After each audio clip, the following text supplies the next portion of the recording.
तो hello my dear student, आपका ज्ञान गौतम क्लासेस में आपका स्वागत है। आज हम आपके लिए फिर से टेंस का अगला पोर्शन लेके आए हैं जो काफी हमारे लिए बेनिफिशियल है। ठीक है। और हम लोग का पास्ट टेंस में past indefinite tense, past continuous tense, past perfect tense और लास्ट जो है पास्ट का पास्ट परफेक्ट कंटिन्यूअस टेंस जो हम लोग का बचा हुआ था उसको लेके आए हैं। चलिए लेट इसको स्टार्ट करते हैं। ठीक है। चलिए सबसे पहले कि पास्ट परफेक्ट कंटिन्यूअस टेंस को हम लोग पहचानेंगे कैसे। ठीक है। इसका रिकॉग्नाइजेशन है पहचान यदि हिंदी वाक्य के क्रिया के अंत में ता रहा था, ती रही थी अथवा बजे से, घंटों से, दिनों से, महीनों से ईटीसी लगा हो तो उसे पास्ट परफेक्ट कंटिन्यूअस टेंस कहते हैं। ठीक है। चलिए इसका एग्जांपल है मैं पढ़ता रहता था। मैं पढ़ता रहता था, क्या हो जाएगा? I had been reading. मैं पढ़ता रहता था, आई हैड बीन रीडिंग। ठीक है। अफर्मेटिव रूल क्या हो जाएगा? सब्जेक्ट प्लस हैड बीन भरपूर। यहाँ पे कंटिन्यूअस है तो V4 का मतलब होता है, V4 का मतलब होता है वर्ब प्लस आईएनजी। क्या होता है? Verb plus ING.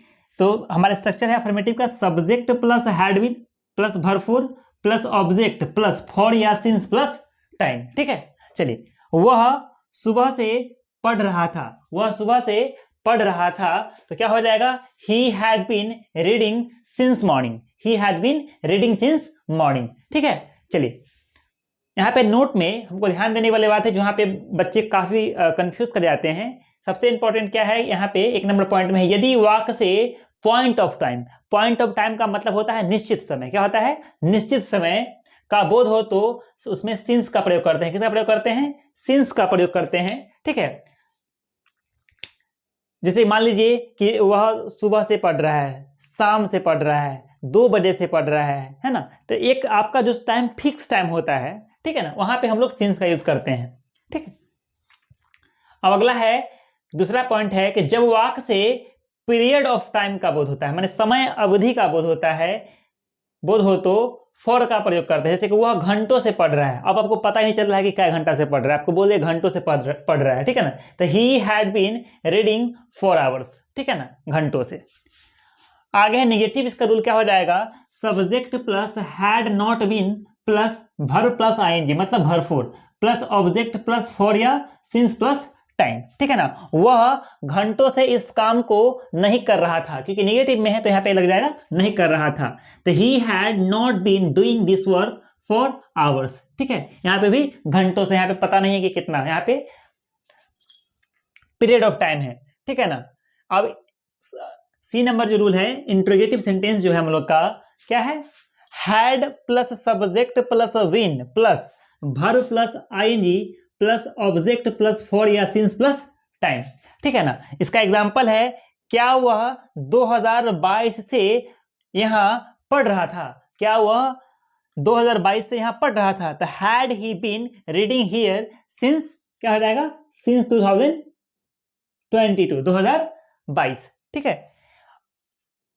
तो इस तरह से हम लोग का इंट्रोगेटिव सेंटेंस हो गया। अब है इसका negative, interrogative negative sentence. D number rule, had plus subject plus not, had plus subject plus not been plus भरपूर प्लस ऑब्जेक्ट प्लस फॉर या since plus time plus question mark. ठीक है ना।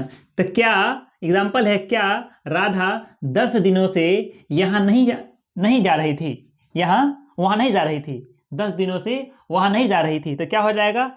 Had Radha not been going there for 10 days. ठीक है ना। चलिए E number है क्वेश्चन वर्ड। क्वेश्चन वर्ड में इंट्रोगेटिव में और क्वेश्चन वर्ड में क्या डिफरेंस होता है, मैंने आपको फर्स्ट वीडियो में डिस्कस किया था कि जब आपका सब्जेक्ट से पहले सब्जेक्ट से पहले यदि क्या रहेगा तो हम लोग क्या कहते हैं उसको सिंगल क्वेश्चन वर्ड में है। यहाँ पे डबल इंट्रोगेटिव आ रहा है, इसका मतलब यह है कि सब्जेक्ट के बाद रह सकता है क्या। ठीक है ना।